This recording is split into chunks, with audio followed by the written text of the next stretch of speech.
Welcome to the Other Side Pod. I'm Nadine.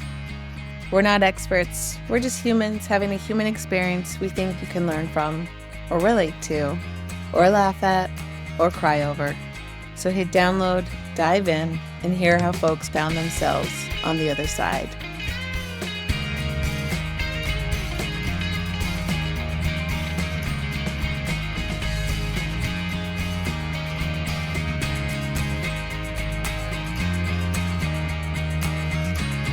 All right, we're recording. Have you seen the movie The Holiday? Yes. Did you like it? I did like it. Yeah. I love the holiday. I know, same. Beyond talking about Jude Law, remember when it was like he was explaining what a meet cute was? No. Remember she met the old guy and he was so Oh, sweet, the yeah. like famous Yes. producer, or I think it was, okay, and he was like, that was their meet cute, and she was just like, oh. I was like, this is a cute way to explain to people how we met. Our meet cute. How would you Plus describe our Christmas is. meet cute? How would I describe our meet How cute? did it happen from your perspective? Because I've never heard this. I know how it happened from my perspective. From my perspective, I went to Kyle's class Okay. at the Collective Movement Studio. At the time, Movement Studio, my little baby. And I think it was Friday night. I think it was his 5:30 DJ club class. And Ellie was there. So Ellie is one of your best friends who Yes. taught yoga or teaches yoga there when she's in town, but at the time was teaching there regularly because she lived in Ottawa. And Ellie had just been hired, I don't know, a couple of months previous Yeah. or that month. And she walked in and you were with her. I feel like, wait, was it before class or after class? Ooh, Doesn't I matter. think it was right before. And she was like, oh, I want you to meet Mandie. And you were this wave of energy in a really good way, not like overpowering, not commanding all the attention, just this nice energy. Honestly, it really was. And you were curious about the place and you were so excited to try it. And then after class, we chatted and you were like, I really loved it. It like, I just knew it deeply resonated with you, and that not that I knew I'd see you again, but I think in the moment you even asked about teaching. So I think I had a good feel that I'd see you again. And not a lot of people do that. That's a really courageous thing to do, to show up at a studio and have a class or a practice that you really like, and then talk to somebody who hires teachers, whether it's the owner or the manager, and say you want to teach there. So you really stood out. And then we both talked about the class with Darren Toomey and how much we loved it. And it reminded you of that. And so I knew you got it. I knew it. And then I think I told you to email me. And maybe you did, or maybe I emailed you. I don't remember. And then we started training together. And before I knew it, you owned the studio. Exactly how, before you knew it. Okay, what, from your perspective, what's our meet cute? So mine's much more high anxiety.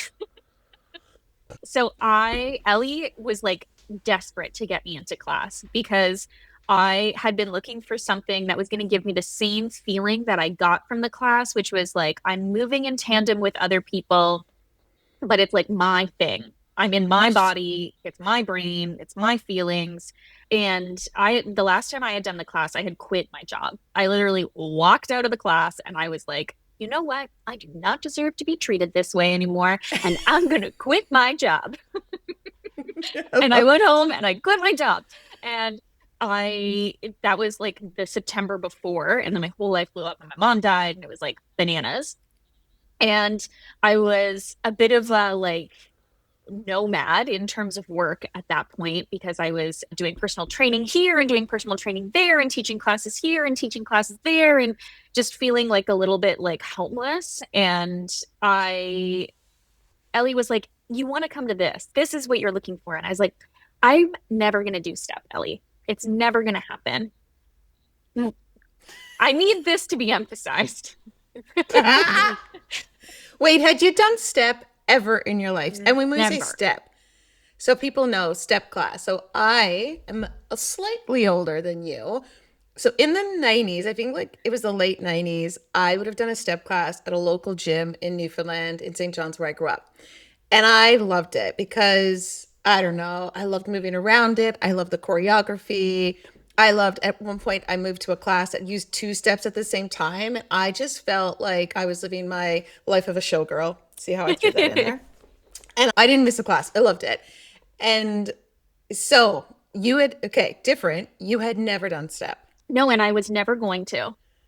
Why? What, like, what's the, because other people might feel this way. And obviously you changed your mind because now you own it. Like, what was the hesitancy around it? A couple things. One, I don't like being told what I'm gonna like in I general. love you If so you're like, oh my much. God, you're gonna love this movie, I'm like, I'm never watching that. You don't know me and you don't know my life, but it's I can't wait to do Enneagram work with you. so funny. There's like a word for it too. There's like a term for people who do that, and I can't remember what it is, but it's like a real thing. And if I'm planning to do the dishes before bed, and Justin goes, "Hey, before you go to bed, can you do the dishes?" I'm like, "What?" Yeah, I So I don't like being relate. told what to do. And I also had been coming from like a background of like the way that I was trained in fitness and the way that I was taught was like, oh, pardon me, that wasn't real fitness. That was like, if you want to be doing like real fitness that's going to help you long term, you really need to be lifting heavy. And you can only do that. And cardio isn't important and you shouldn't be doing this. And I really bought into it. I didn't go to a spin class where you ride to the beat of the music. I was like, no, to the beat is it's not this, it's not a good workout. It's not scientific. You got to do it this way.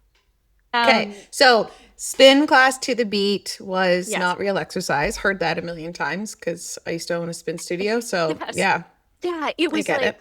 like even when I would try like a friend of mine had started teaching spin and the people that I was working with or for would be like, why are you going to do that? That's not like you should be doing like a cycling class. And I absorbed that. And so it wasn't like I looked down on it, but I was like, oh, I like have to be a like I have to this is what I want to do. And I went so Ellie finally got me there and we were running late. I had to leave my job where I was teaching a class and then the next person needed to teach the class, but she hadn't showed up. And Mm. I had to stay until she showed up. And I was like, I have to go. Ellie is in the car and she's like honking the horn and she's like, we have to leave. And I was like, I can't leave these people here in an unlocked gym. This is not how that works. And so this person finally arrived and I scooted out and we made it with a minute to spare. And I was like, I am making the worst impression on Nadine Hogan, fitness entrepreneur. This is crazy because, as I mentioned before, we have met. And I was like, wait, I was like, she won't remember me, but I remember her and she's larger than life. And so I was like, I'm showing up like late for this class. This is a terrible impression. And we get in and I like cried twice during the class and then we did the heart opener and I just loved it. I loved it so much. And we walked out and we were walking towards the door and I was trying to play it cool and like calm and collected. I was like, thanks so much, Nadine. This is great. And we were walking towards the door and Ellie was like, what'd you think? And I was like, I loved that. And she was like, okay, what are you going to do about it? And I was like, nothing. What do you want me to do about it? Of course I want to teach it. No, wait until she has a teacher training. And she was like, just go talk to her. And I was like, I'm not going to go talk to her. That's crazy. And eventually I was like, you know what? I'm just going to go do it. I'm just going to go do it. And so I like walked up to you and I like, gave you like shoved my hand in your face. And I was like, hi. I, I really love this. I really want to teach it. I know you don't know me. I already do fitness. I used to manage a studio. Like I have a background. I'm really easy to teach. Like, please pick me. And you did say, get my email from Ellie. And you said, I think this is kismet. I have wanted to do a really small teacher training with like just a couple of people who like already know what they're doing and know the basics of movement. and I think this could be really great. And so I went home, and just like a date, like when you meet someone, I had the email and I was like, okay, I gotta wait at least 24 hours so I don't seem too eager. And then I emailed you and you were like, yeah, we should just get like 3-track demo together. And you were so like cool about it. And I was like, I don't know what that means. Sorry if I didn't explain it better. It's okay. I think you expected that I had done movement to the beat before, but I hadn't. And that Mm. was the first class I had ever done. And I was like, I have to choreograph 3 tracks. I don't know what I'm doing.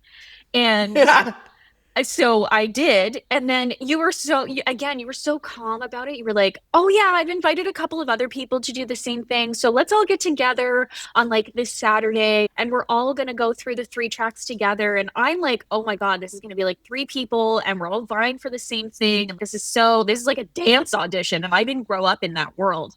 And then I get there and you've invited all of the staff. So there's 20 people in the room and everyone knows each other except for me. And I was like, Did they? yes, it was, yes, it was all of the staff. And then a bunch of the people who were trying out were also staff. And then one person was not staff, but her brother taught. And I was like, everyone knows each other. Everyone's talking. I'm like standing on the side and I'm like trying to present as confident, and I am not. And I had no idea what I was choreographing. Like I went to as many classes as I could in that week period, and I winged it. And I was like, I'm going to do my best to capture the like feeling that I want people to feel in the class and worry less about the choreography because that's not my strong suit.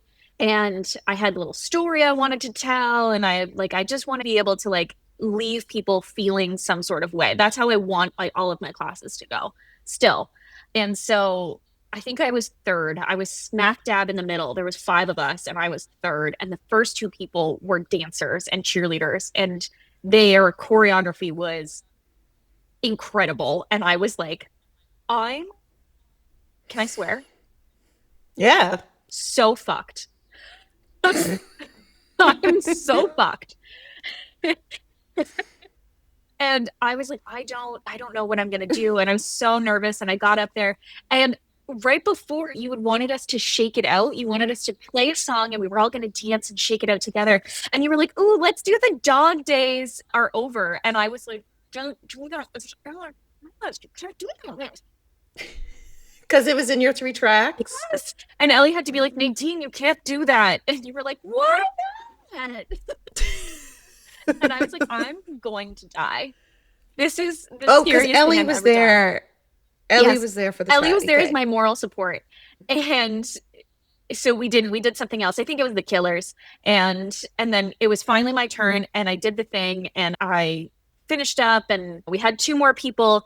And it was so sweet because Angelica, who still teaches here, she's just back from mat leave, came up to me and she was like, you've got this. She was like, I loved that.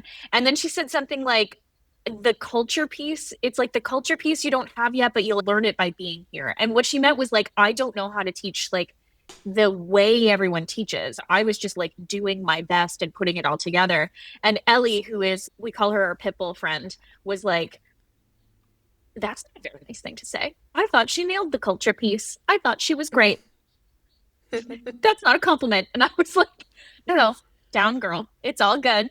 She was being very Yeah. nice. It was a compliment. Yeah, because Angelica couldn't be kinder So, and like could not sincere. be kinder. And it was so Yeah. sincere. And she was so lovely. And she even gave me this big hug. And she was like, afterwards, she was like, you have this. I'm so excited to work with you. It was so sweet. Whereas when I asked Ellie how it went, she was like, it was fine. What do you want me to tell you? Classic. Ellie will keep you on your toes for sure. And so I left that thinking like, I really have no idea how it went. And I realized that everyone was like, wow, that was really brave that you picked Dog Days as one of your tracks. And I was like, that was not bravery. It was not knowing what I'm doing. No, why would that be brave? That was like, honestly, to me, that's kismet again. It's such a powerful song. To me, you got it. You got. I remember watching you, and yes, everyone that tried out had a particular strength, but I was looking for, because like background at the time, like at the time, I definitely was very burnt out. So I knew I didn't have a ton of bandwidth to play with, and I knew I needed teachers. And so what I wanted was not the people that were nailing the choreography. I can teach choreography. I can teach, you need to know how to be on the beat. Sometimes people cannot catch the beat, but you caught the beat. You did. I know Natasha spent extra time with you on the beat, but you were there. It just was, some people you really cannot teach that. Yeah. Anyway, point of this is, yes, there were some people that were incredible with the choreography. You started out, you stood there and you told some piece of a story, and then you threaded through. Oh, got a little cold shivers because opposite of your previous workplace, instead of being like, this is a science. And yes, I like to lift, you like to lift, you're a trauma informed personal trainer, you know how to move the body, you know how to work particular areas, you know how to help people through rehab. Like, you're excellent at what you do, and there's a place for that in movement for sure. But then there's a place to just be free in your body Yeah. and not be going there for this particular reason, like to beat yourself up, to make up for food. And that's the place I wanted to create. And you got it. And it was not that the other people didn't, there was just something really special about you. And I knew I didn't have to teach the ethos of it. You fully got that class. You just nailed it. And I like that you reminded me that I said meeting you was kismet. There was, yeah, something, there was just something different about you. Yeah, it was such a that conversation had such an impact on my life that like we have the definition of the word kismet on the wall, right? Like Yeah. it all just happened the way it was supposed to happen, and I wouldn't have anticipated that even like a month earlier. Certainly not earlier than that, but like A day earlier. I yeah, didn't see you coming. totally. No. And you changed my world in many ways. And I didn't see you coming, which is so nice. Like, Yeah. sometimes you think all the people that are going to have a major meaning in your life and major impact, you've met them all. But Yeah. what's really cool is you just don't know what's coming in a really nice way. Okay, so we're talking to Mandie Vossenberg. I You asked tell me one 20 question minutes and I later. I told you like a full story of my life. I like it. It's great because I wanted to ask you about it feels to be one full year as a small business owner, 1 year in. So this is Mandie's the owner of Collective Movement. Tell us a bit of a background, how you ended up in the movement space. Not your studio, but just, I guess we could call it fitness. I still have a thing about fitness, but it's Yeah. fitness. Fitness is fine. I'm going to reclaim fitness to be a positive word. Yeah. So I did not do any sort of physical activity really growing up. I have vague memories of trying to do cross country as a kid and that being really hard and not liking it. My mom was a single parent. So like we didn't have anyone to like take us back and forth to activities. We didn't have money for that kind of stuff. So there was I didn't play on soccer teams. It was like, there was none of that. I dreaded gym class. Oh my God, I hated gym class when we had to run the mile, I was like, oh God, this sucks. And so I had no real experience with it. And then in my high school years, like early high school years, I developed an eating disorder and it kind of traveled with me through. I really only just treatment for it earlier this year. And so any sort of like fitness or moving my body, as I understood it, was a way to change my body. It wasn't like about being healthy. It wasn't about heart health. It wasn't about any of that. It was like the only people who work out are people who are like, who want to lose weight. And instead of doing that, I just didn't eat. I just thought that was an easier way to do it. And I remember trying to do it in university. Like I went to the gym a couple of times with friends and I went for a couple of runs and I just remember everything always feeling really hard, which makes sense when you're not eating food. Yeah, You you feel didn't have hard. any fuel to There's like burn, no right? fuel. That's just not how bodies work. And so it wasn't until so I graduated university in 2013 and tried to make it as a social worker and did a bunch of contracts and did a whole bunch of things. And while I was on a contract doing some labor organizing in 2016, I won an Instagram contest. And shout out to Amy in 613, local Ottawa blogger and social media personality. She She was a blogger at the time because Instagram wasn't quite what it is now. And I won her blog giveaway as like a 2 week free trial to a local gym that was right down the street from me. And I almost gave it away. I was like, I don't want to work out in front of other You're like, of people. course I won the. Wait, I walked by a draw the other day. I was in Prince Edward County, and they were like, win a tractor. And I was like, David, this would be the type of draw I'd win. So it's like you. You're like, of course I want to draw for a fitness studio. But Yep, yeah, shout out to Amy. Thank you, because changed our world, both of you and I, totally. both And of I our tell her worlds. that every time I see her. I'm like, oh my God, remember that time? And so I did end up going eventually, reluctantly. And my husband and I had Anytime memberships, like Anytime Fitness, and we just never went. It's super hard to motivate yourself when you don't know what you're doing, especially. And we'd go in a couple times and we were like, I don't know, we'd walk on the treadmill. And then we'd go home and we're like, I don't think that was worth anything. That's an us problem. And so I started going to these classes and I really enjoyed them. And I actually surprisingly did love being with other people. I thought I was like a worker outer, a loner, but it turned out I really liked group fitness and made some friends and had a nice time. And I ended up buying a membership. And then my husband was like, we already have gym memberships. What are you doing? And then he came and he was like, oh, it seems like I like group fitness too. And so we got rid of our other gym memberships and we went to this studio and eventually it just became like our social life. Like it was where all our friends were and we spent all our time there and there were like socials and I really value that time in my life because it made that a positive experience for me and it really changed the trajectory of my life. And eventually, like long story short, I started working on the front desk and then I started working as the manager and I did that for a few years and I in that time I also did like trainings and things like that and I became an instructor and the rest is kind of history. That was how I started teaching. I had like very little confidence in myself about it. I wasn't sure that it was something that I could do long term, but I really enjoyed it. I knew that I, I still feel this way a lot. I have a social work degree. I have a bachelor's of social work, and I've worked through it a lot with my therapist, but not helping people in that direct, like client centered way is really hard for me because that's what it feels like I should be doing. That's what I went to school for.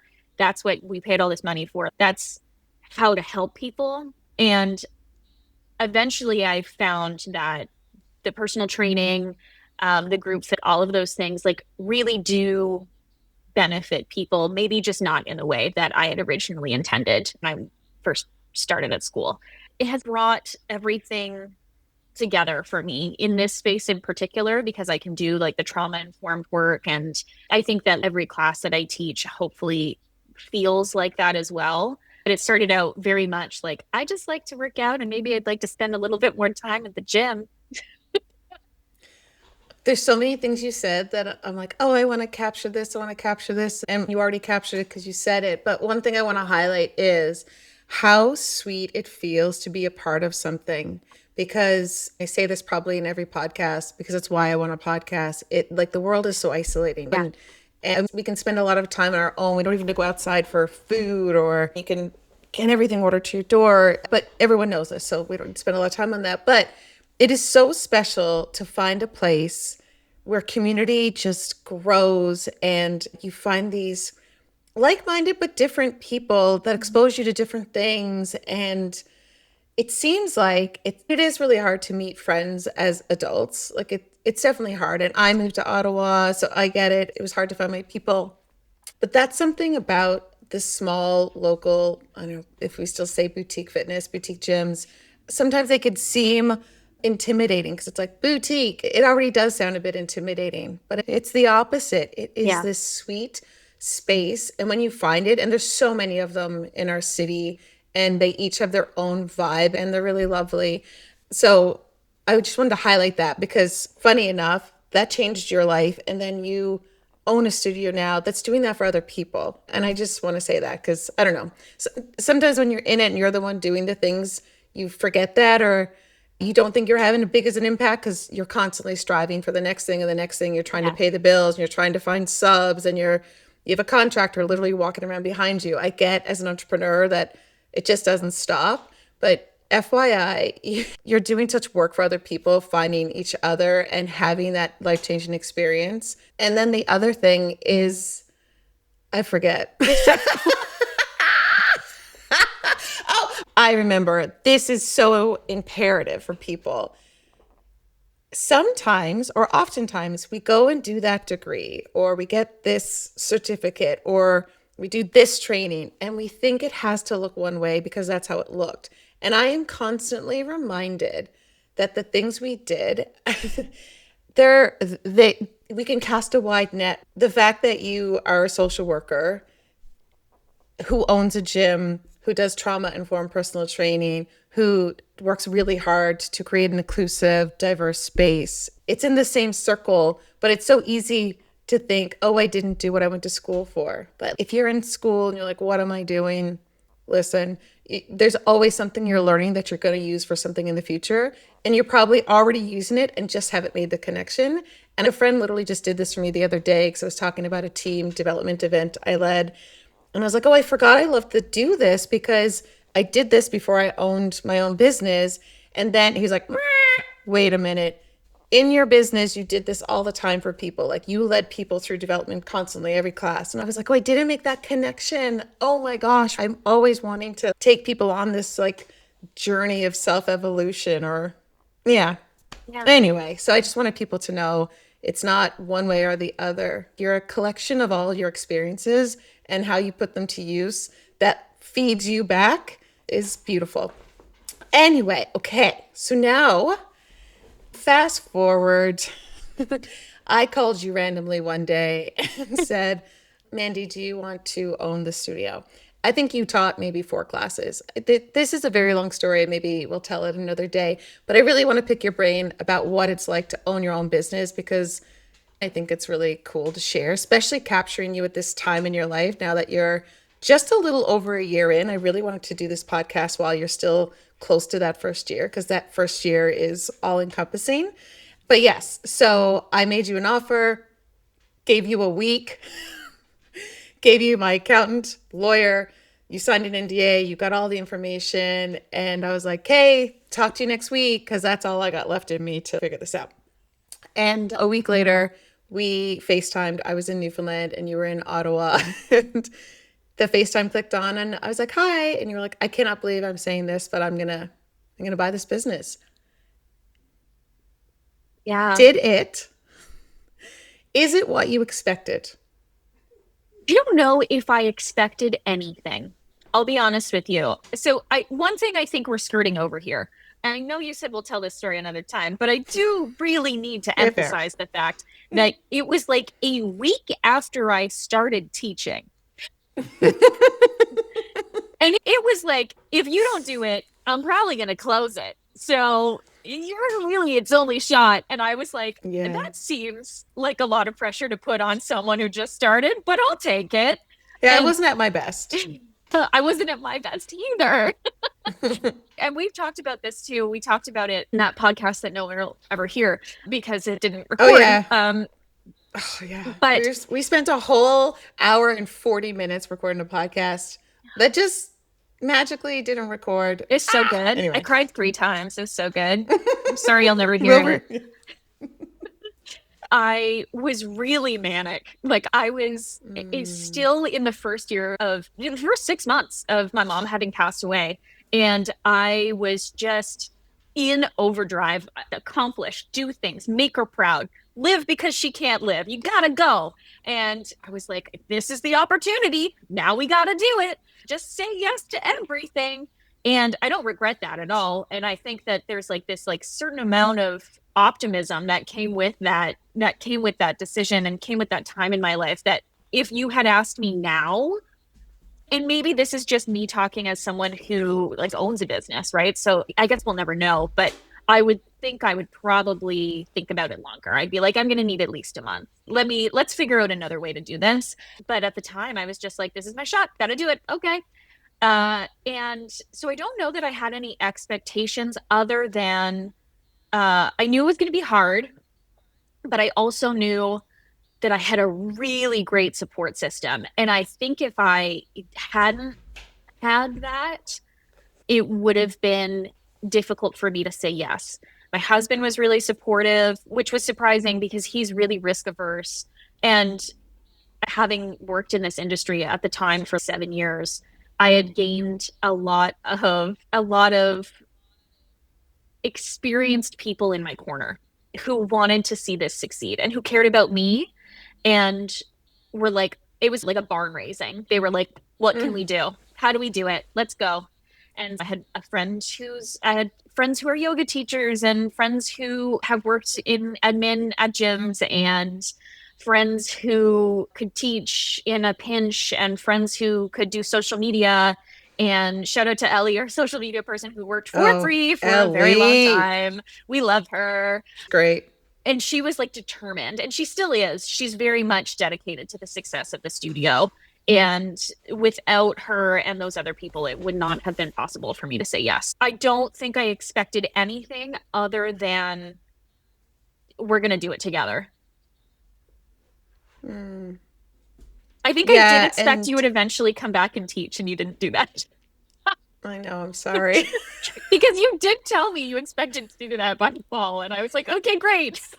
Yeah, I who knew how burnt out I was. I didn't see myself selling Movement. I had just bought it that February. I had it as a partnership and then I bought it as a sole proprietor, and I knew I was exhausted and I knew I'd been through a pretty chaotic, awful, truly toxic experience. I didn't know the weight of that played on my mental and physical health. And I think I did deep down. And I think the people closest to me knew it before I did. And then I'd gone to Paris to see Taylor Swift. And it was very much a celebration of this new era of my life. I was like, oh, this is perfect timing.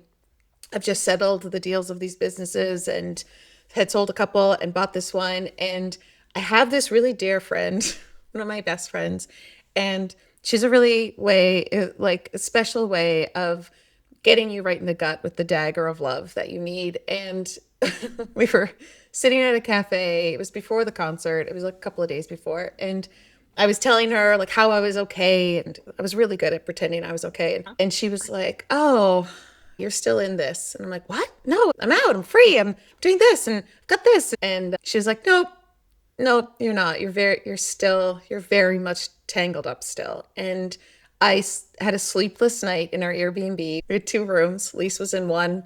Sleepless for the reasons I didn't know until the next morning. And I lay awake staring at the ceiling all night, realizing, because I kept saying, this business is like a ship and I'm going to write it. And I kept writing the team being like, I know it's been chaotic. I've got this. I'm going to write this. Just stick with me. I got it. And how I remember lying in bed, visualizing it that night, I saw the business as a ship and I saw it being righted to its true course. And I saw myself dragging behind it, hanging onto a rope, just drowning, like taking on water. And I was like, what is the point of saving the ship if I'm literally drowning in the back? And I got home, I don't know, 3 days later, and David and I went for a walk and I said, I gotta get myself out of this business. And he was like, thank God you see it. And it was really hard for me because I really loved it. It was a real piece of my soul. And I don't know that I was ready to sell it, but I was ready to take care of myself finally. And that took 40 something years. And so when I sat across from you and said, do you want this? Because I'm going to close it. I didn't mean it as a threat. I just meant it as reality. And I would have. And I remember having a plan, and Natasha was working with me at the time, and I told her, and we had talked about would she take it, and it wasn't the right time for her. And I talked to another friend, but I had these 3 scenarios, and one of them was selling it. So I was like, okay, I'd have to call my landlord. He's a really nice man, and I'll work this out with him. I had a 3-month plan, how to let people use their class passes, like all of the things that I wanted to do to like responsibly and kindly close the studio, because I knew it was going to be hard for people because it was a really sweet place. Like people are really, they're in love with it. It's so nice. So when I said to you, I might have to close it, do you want it? Yeah, I see from your side now, whoa. But yeah, it was the truth and I would have. But then you jumped. And I don't think, to your point, if this happened at another time, would I have even thought to do that? I don't know. Would I've closed it? I don't know. But it's back to that word kismet. It just was literally this like perfect storm of events that put you and me in front of each other in that exact moment in both of our lives. And separately but equally, we were both in a storm of our own personal stuff. Yes. And in that storm, I was like, I'm off ship. And you were like, I'll hop on. It's almost like a triathlon of entrepreneurship. I handed Yeah. you like what is it? What do you call it? Like a relay a Yeah. relay business? Like I handed you the baton. And then you said you were like, I wanted to work with you. And I remember feeling like gutted in a way because I thought I'm not who I used to be because I really did feel like I wasn't showing up in a great way for myself or anyone, and definitely not as a leader. And I knew I had something before, but I forgot it because when you're pretty beaten down, you forget what you were. And when you said that to me, oh, I was like, oh, I had value.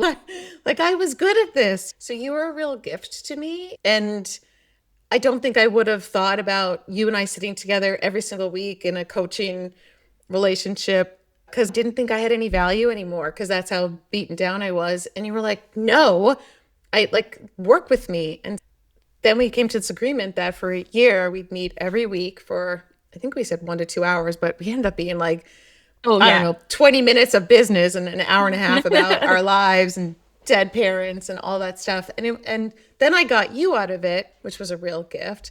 And then I got this real deep love for the experience of coaching, which like you literally changed the trajectory of my life. And I love you for that. Okay, so you landed with this business in your lap. How did you feel the first day you went with your own key and opened the studio and it was yours? That Uh, was July the 3rd? I didn't get my own key until October. Oh my God, stop. I was using the key that we have in the lockbox forever. Oh my God, I love you.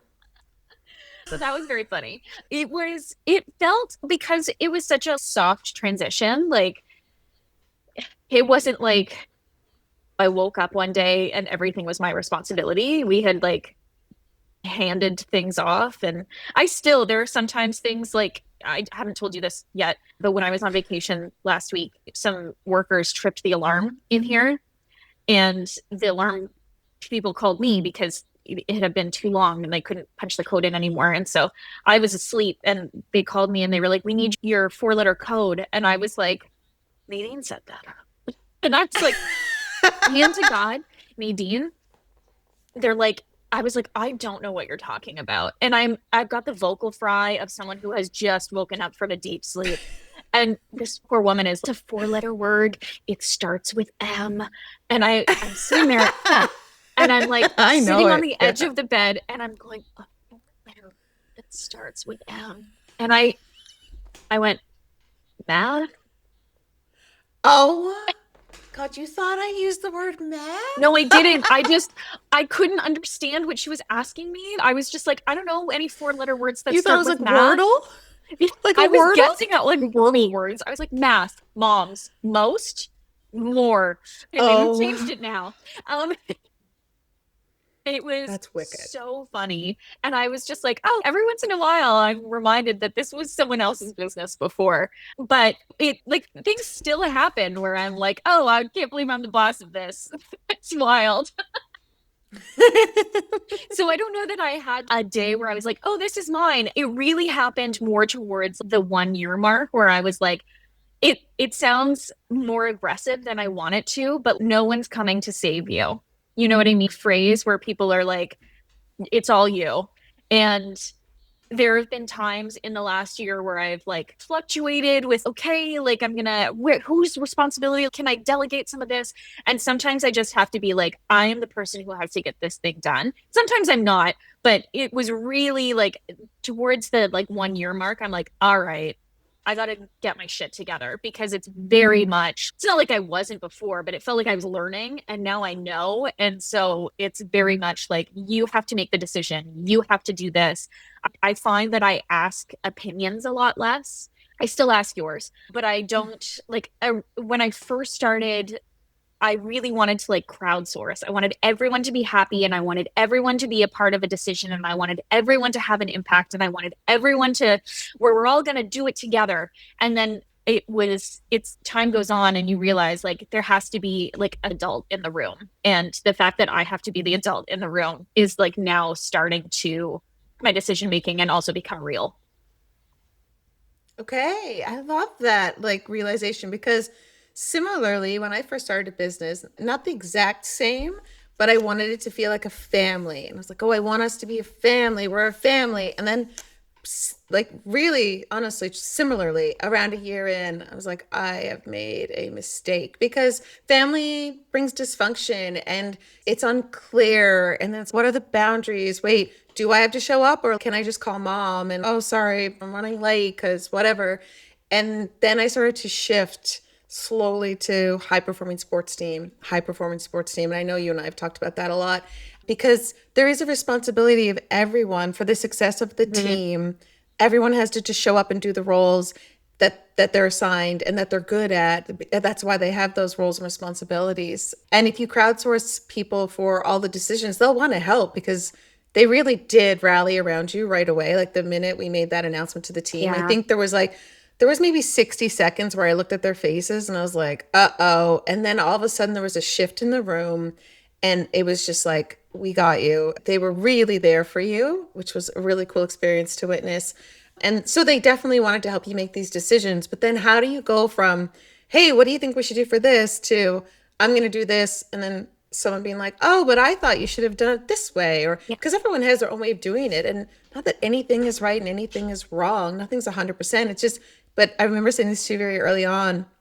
It just has to be you. Like you're the one who has to open and close this place. You're the one who has to pay the rent and pay the light bill and meet the water guy at the door once a week. And yeah, so anyway, all that to say, I'm glad that I get it. And I'm glad you had that experience too, instead of coming out of the gates and trying to be something that you weren't, because the point of this is that's who you are. You named a collective movement because you truly wanted to be a collective space and you have to try it in that way and you can still make it a collective team environment, but just with an adult in the room. I guess that's the way you put it and that's really nice. Boundaries is a really good way to put it. I think it's funny because, like I mentioned earlier, I've done like labor organizing and things like that. And I'm very much a person who's like, your boss is not your friend. Your boss is not your friend. They're a capitalist. And so I was like, but I'm not like that. Like, I was like, all of a sudden, like, I had to be the boss. And I was like, no, we're friends. We like, I want, and I still do want to be friends with my staff legitimately, but I also think that it's important that we all know what our responsibilities are and what our role is. And I am not everybody's best friend, and not everyone's going to agree with the decisions I make all of the time. And I welcome that. And I want people to still feel like they're able to talk to me about it. And so I think that's like one on one, obviously. I still think that's like an important part. And I want it to be collaborative. And I want people to know that they have a responsibility in it, but also like they have a piece of it. Like it's yours too. It's tangible. But I am very much learning what my boundaries are and what I need other people's boundaries to be. Like, and at first I was like, I'm an open door. Text me, email me, whatever you need, call me. And then I was like, whoa, whoa, whoa, whoa, whoa, whoa. Stop. Hold on. I'm still learning as I go with it. There are still things that need to change, and there are still things that I think about all the time where I'm like, okay, what are we going to do here? What can I do to make my life easier this way? I still put like systems in place that I'm like, okay, if this works, if it doesn't, let me know. But we got to find a way for something to work like this. Like for us, for me, with like substitutes and people being away and like people taking shifts and stuff, I really need to be informed about it. Like I need to know who's coming in and who's not going to be here. It was like, oh, I switched with this person, no big deal. And like they'd shoot me a little text message day of. And I was like, that cannot happen. And I created like a Google Doc and it works really well for instructors where like the Google Doc and I check it and I change everything in the system. It is not working so well with desk staff. And so it's a learning process, right? It's not something anyone's ever had to do before, but I'm finding like it takes a lot of my day to track people down and be like, hey, did you get your shift covered? Do you like, if you put it all in one place where I can bird's eye view it, it's so much easier, it takes so much less time. And it seems like a small thing for everyone else, but for me, when it's 8 or 9 people, it's much easier to have it all in one location. So we're still working on things like that. I learn more about it all the time. I also, in the beginning, I felt very much like I had to fake it until I made it. Like I had to be like, I no, everything's fine. Everything's going so well. It's perfect. And I didn't let myself ask for help from a lot of people. I think also you like, based on my experience, and I know we have like similar experience, I don't always trust people's intentions. And so it was very much like, I don't know what answer this person is looking for. And so I don't let them know that I'm struggling with something. But now I have all of these like business friends and people who own studios, and we have this relationship where we're able to go to each other with things and we're like, are you frustrated about this? Or how do you do this? A friend of mine just opened a yoga studio and she messaged me and she was like, what is your cancellation policy? What do I do? I was like, hey, this works, but this doesn't, and this has not been working well, and I think I got to change it. And it is like I don't know that I don't know that anyone ever has it figured out. I think to my detriment, I like to have my hands and my like little thingies and everything. I'm hands-on and I want to know everything at all times. And some people don't, right? Some people prefer to have that boundary and they can delegate. And I'm sure that would bring me a lot of peace. It is unfortunately not who I am. And maybe I'll get there one day, but right now I just find I like learning on the go and I will continue to do it for as long as there are things to learn. I think the other side of that is when you're a new business owner, you just have to do all the things. Like the first year swallowed me whole back Mhm. in 2014, 15. Like we opened in 2015, but 2014 was all the build out and the team building and all that. And it did. I don't even know how I kept in touch with people. I remember my best friend, since the one who knows me inside and out, I forgot her birthday. And her husband texted me and he was like, just FYI, yesterday was Jilly's birthday. And I was like, oh my God.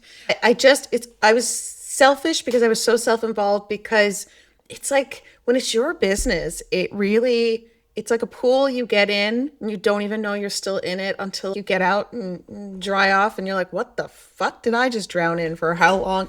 And so just like giving you some space there and a bit of self compassion. I don't know what it's like for every small business owner because I'm not them, but I'm going to guess that first year swallows you whole. And here's the benefit of it: you will learn all of the different roles, all of the smallest of jobs to the biggest of jobs. And then, like we've talked about before, when it comes time to, and it feels comfortable to delegate, and you have a bit of like breathing room and you have a bit of extra money to hire somebody, which again takes some time, so give yourself some grace there, then it's okay. Who can do this 70% as well as I can? And am I gonna be okay that it's 30% less than the job I would have done? Because it's not the job that's going to make or break the business. And only then, only when you know all the jobs, can you hand them off, I think, and let it be 70% as good. Yeah. I remember cleaning the hair off the bikes for the first, I don't know, year, 2 years. Oh, but I did it and happily because I was like, this is what keeps my studio clean. And this is what keeps people coming back. And this is what develops trust. And this is what builds a really beautiful space. And so there's all those, it seems like the smallest of jobs, but they're really important. So I get why your fingers are in all of them. And it's only someone that said to me, hand this off when someone can do it 70% as well and you can afford to pay them for that time. That was a real gift. And I couldn't use it for a little bit, but when I was ready to, it was a real gift. Yeah. Yeah. I do think about that a Yeah. lot. I was thinking about it earlier this week while I was cleaning mirrors. I was like, oh, these are streaky. And I had to be like, no one else is looking at this. This is a job for someone else. There Yeah. are a Because there's million and things one that things on your task list that no one else can do. Please go do one of literally, those things. yeah. Yeah. And it's so hard to let go. I appreciate that. I remember the first Sunday I didn't go in, and I was at a Lululemon event. So, like, bless, I was still at a work thing, but I was at a Lululemon event and there was a front desk person, and I texted and I was like, how's everything? And they were like, yeah, man, I got it. And she was like, probably 17. I think she was like, I literally just have to check people in. I don't need to be there to check everybody in. But on the flip side, if I wasn't there at the beginning to check everybody in, I wouldn't know half of the people I do. Is there anything that has surprised you about yourself as a small business owner a year in? I think I'm mostly just surprised that I'm doing it. It was not something that was in my plan. It was not, I don't think I would have expected to own my own studio. And I still sometimes have to step back from it and be like, oh, this is for real. We're really doing this. I don't know if I'm like surprised at myself. I don't think there's one thing I'm surprised by as much as we really did go all in on this. Because, you Wait, know, say more. What do you mean by that? We really did go all in on this. I, um, so I grew up in a family that didn't have like everyone's jobs were just jobs. It wasn't like a career. And when that job didn't work out, they'd go to another job. And when that job didn't work out, and so everyone was like doing a little bit of everything. No one really had like a career. And it felt like that was pretty normal. And I figured that would be the basis of my life. Like I was like, and that was really what was happening, right? Like I did a contract and then I do a contract and then I do this and then I do that. And I managed a fitness studio and like eventually I would get another contract and probably go do something else. And I think if you had asked me like 5 years ago what I'd be doing right now, I would assume either still managing that same studio or if I had moved on, I would have been back working for like a local politician or something in their casework. I never anticipated owning my own business. That I would have been like, that's crazy. I don't have that skill set. And I still don't know that I do. I'm working on it. And so I think that's what surprises me is that I, one, made the decision to do it, and two, no one stopped me so far. No one's dragged me out and closed it down and been like, you need a grown up. Yeah, I think that's the most surprising thing is that I put like I've put everything into it, right? There's no plan B. There's no, I do also this. It's just, I do this one thing. And it has a lot of jobs and I wear a lot of hats, but I do this one thing, and it's not something I ever really anticipated. What is the hardest part? What is the most difficult, or what has been the most difficult part of this year? The most difficult part of this year, I think, and this is only tangentially business related, I really would have liked to have shared it with my family. It feels like I only got to a point in my life. My mom was always proud of me, and so was my dad. That's not like a it's not to knock them at all, but I would have liked to have been like, hey, look what I did. Look what I made. Look what I'm doing. Whereas before they weren't really in like that involved in my work life.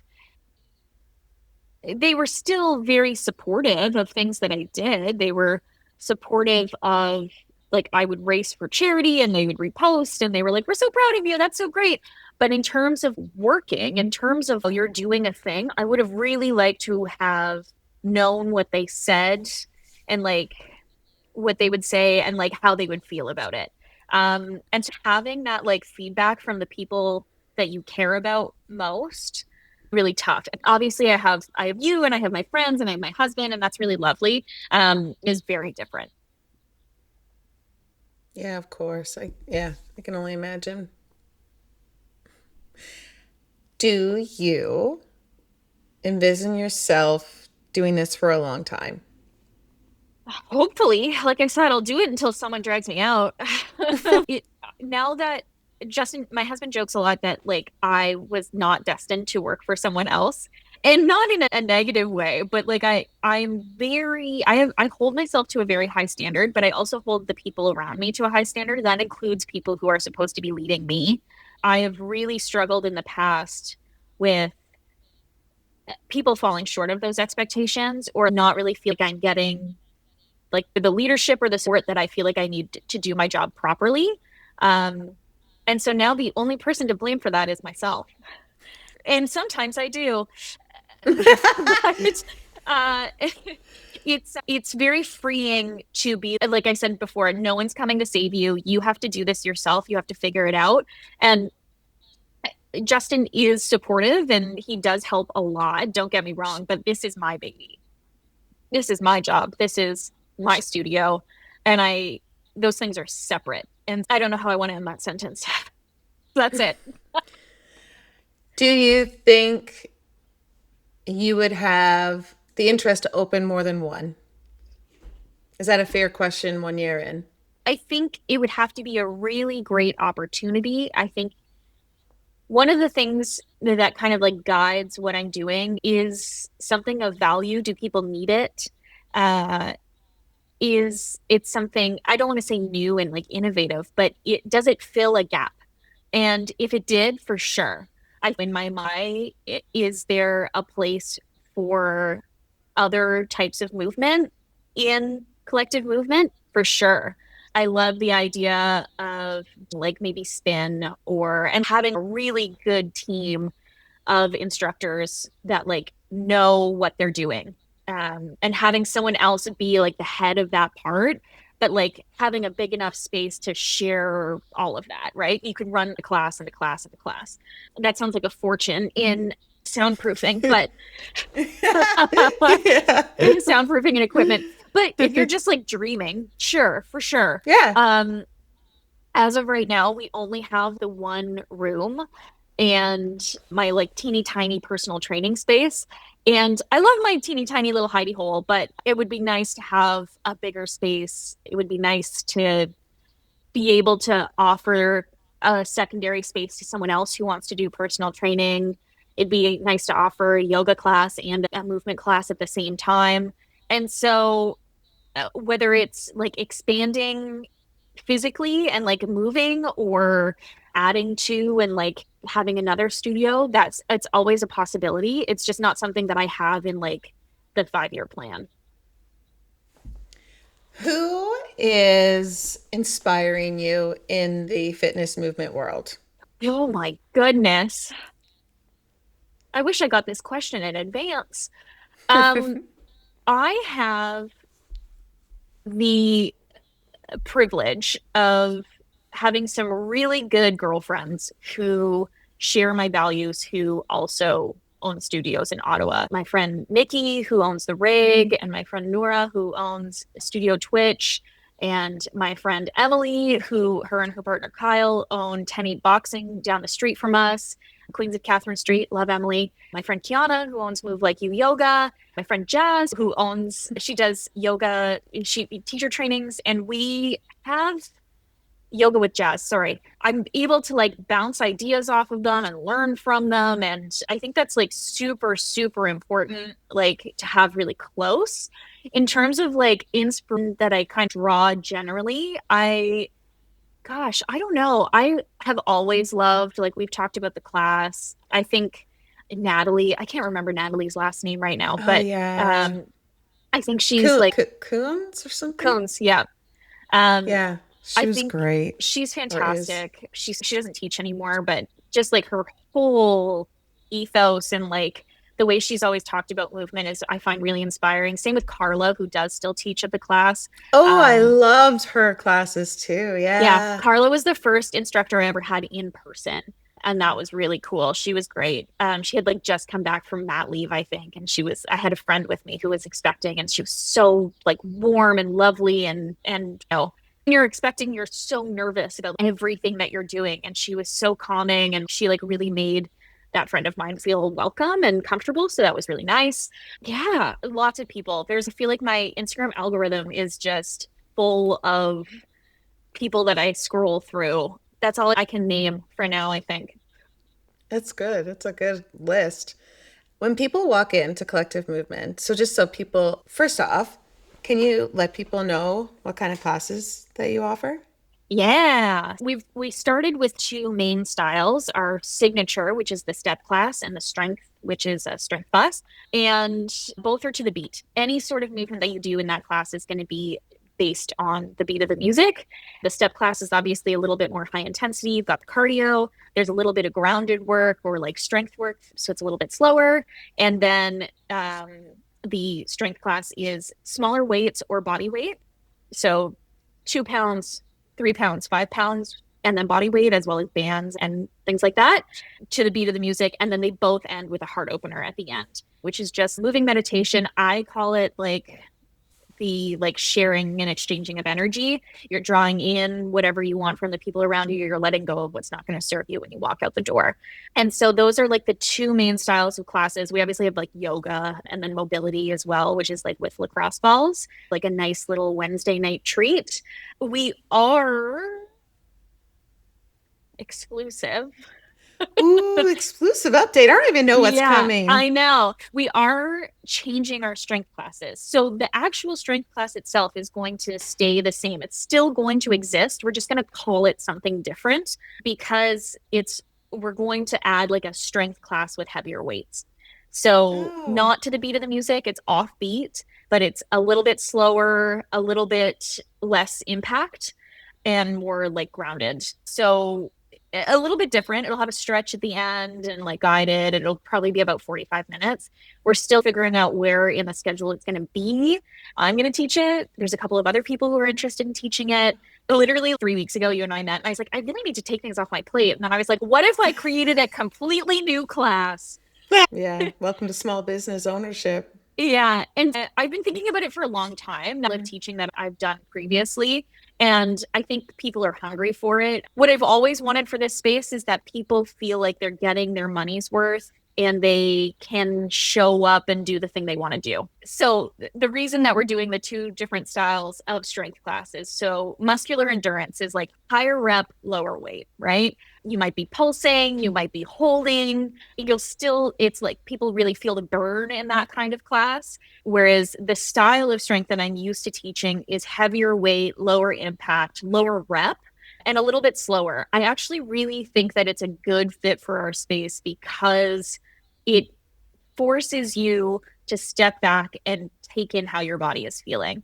I think it's really easy when the beat of the music is on, and we want this, right? We want you to get out of your head and into your body and just moving in our signature classes and our strength classes. But I think it's great for the mind body connection to be working at a slower rate with a heavier weight because you really have to think about what muscles you're engaging and how you feel. And I think that only benefits you in our other styles of classes. It's supplementary. It's not going to take over. It's just an option that's there. Same with yoga, same with mobility. But I am excited to do it. I'm excited to have it be a part of the space. We're finalizing the creation of it.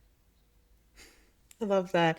And like you said, the purpose is that you want to give people diversity. I feel like I I can't want say it that. to be a one-stop shop. I want people to, Yeah. sign up for a membership or a class pack or whatever and know that if they don't feel like coming in and doing a signature class that day, there's another option for them. They can Yeah. still move, they can still come see people, they can have that. I don't want to say, I do want to say third space.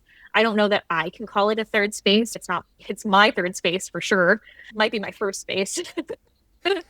But I want people to feel like that connection is there, that community is there. And I think it only provides more options for people who want to move their bodies at a different rate. Is there anything about the studio that you want people to know that maybe they don't? Oh, I think a couple of misconceptions. I think the first one is that it's like a chick studio. I've heard that Mm. before, not by myself. Oh, is that women only? No. And so that's like the first misconception I think I'd like to clear up is that everyone is welcome. Second is that I don't want to be like, it's harder than you think because I don't want to scare people away. But I do, for the people who like me before I tried it, there was this certain amount of not looking down upon, but maybe just like underestimating the style of work. And it is still effort, it is still work. One of my favorite things in the world is when someone comes in and they're like, oh, I lift all the time. I'm going to grab the fives. And I'm like, it's a little different from your traditional workout if you like lift really heavy. So I'd recommend grabbing like a second set of weights if this is your first time. And they're like, nah, it's fine. And then just watching them absolutely like their arms shake. And I'm like, what did I tell you? The same thing with the step, right? Is I think people underestimate how easy or overestimate how easy the step is going to be. And so they grab like an extra set of risers. They look around and I'm like, hey, if this is your first time, just go down to one riser. No big deal. And everyone's like, everyone wants to be like the best they can be. And so Yeah. I think maybe just like leaving your ego at the door is maybe it. Just before you walk in the studio, just let it be the experience that it's going to be a first timer, bring that energy. And it's not that serious. Like and I say this about all fitness, it's made up. Someone made it up. It's not Yeah. real. It's fake. My job is fake. Uh, so I think similar to that experience that I've had previously where like fitness had to be a certain way, it's all made up. Someone just came up with it one day and said, this is the best way to move and this is the way you got to do it. None of it's true. You can move Yeah, what a however the gift. heck you want to move. Yeah. If someone were to come to you tomorrow and say they're opening a business, can you give me a piece of advice? What would you tell them? Make sure that you have a support system that really wants to see you succeed, as well as something that you care about outside of it. Because your self worth will be determined by your success. Your self worth will be determined by how well you think you're doing at your job. And you're not tied to your inherent capitalist value. And you're not tied to your production and your productivity. If there is something like it's I don't want to say it's easy for people who have like a nuclear family, right? Where you're like, I have a partner and I have children and I have people who rely on me outside of this thing. But I do think that's like a really grounding thing to have. But for me, it's what are the things that I identify with outside of this? I am a good friend, I hope, and I like to do pottery and things that aren't tied to my worth and how good I am at them. I really value those things now more than ever. Hmm.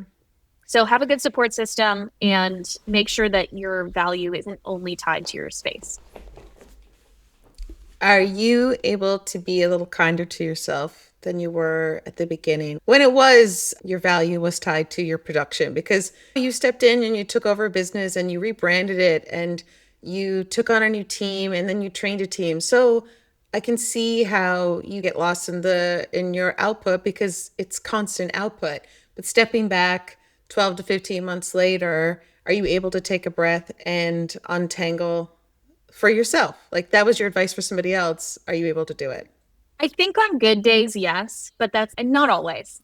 I think it's like anyone else. Like I'm very good at being like, you should be really kind to yourself. Like you're doing a great job. And then I'm like, not me. I have to be good at all of the things all of the time. So I like to think on a good day, I remember that. And I would say like last week we had an issue with some like plumbing stuff and we had to cancel. And it all felt like I was like, oh my God, this is so stressful. But I also never at any point felt like, oh, this is my fault. Whereas I think probably a year ago, I would have been like, I should have planned for this. I should have expected this. And this time I was just like, this is just how the cookie crumbles. So maybe I'd like to think yes, but I'm not 100% there. Last question. Two big ones before I let you get back to work. When you look at the business, what is your idea of success for her? I think, I mean, I have like the same kind of goals that every other business owner does. I obviously have like membership goals and money goals and things like that, making sure that my team is paid on time and the amount that they've earned and deserve, being able to pay them a rate that I think is competitive and like beneficial. But also I guess one that the staff, and still I said this from the beginning, and maybe it sounds earlier like I didn't care about it as much, but I really do care that the staff are happy and feel like they're well taken care of and feel like they're a part of something. So there's like that aspect of it. And then also the way that people feel being here and being a part of things and like coming to classes. It's every time we get like a Google review or like someone on Instagram will say something like, these are my people, or I love doing this. This it makes me feel XYZ. I feel seen. I feel welcome. I feel like I can be myself. Those are all, that's like the space that I've always wanted to create. So when people feel that and it's reflected back to me, that is, I think those are my two big measures of success. Is everyone here happy and fulfilled and feeling like they are being compensated fairly? And are the people who are coming here feeling like they're getting what they need from it? And what about Mandie? What's success look like for Mandie? It's funny. I wasn't, this happened yesterday and I wasn't, I didn't think about it in this context of this show, this podcast, but one of my personal training clients did her Pilates teacher training this this past year. And when we met, she was just getting back into movement and she had tried a couple things and it wasn't working, and she hit like a really good deadlift. She had not lifted heavy in a long time and she just accomplished a lot. And that was all her. Like it was the way that I have always approached personal training is like relationship based, and I want it to be a back and forth, and I want it to be driven by whatever that person's goals are. And she hit them. She would set them, and then we worked on it, and she would hit them.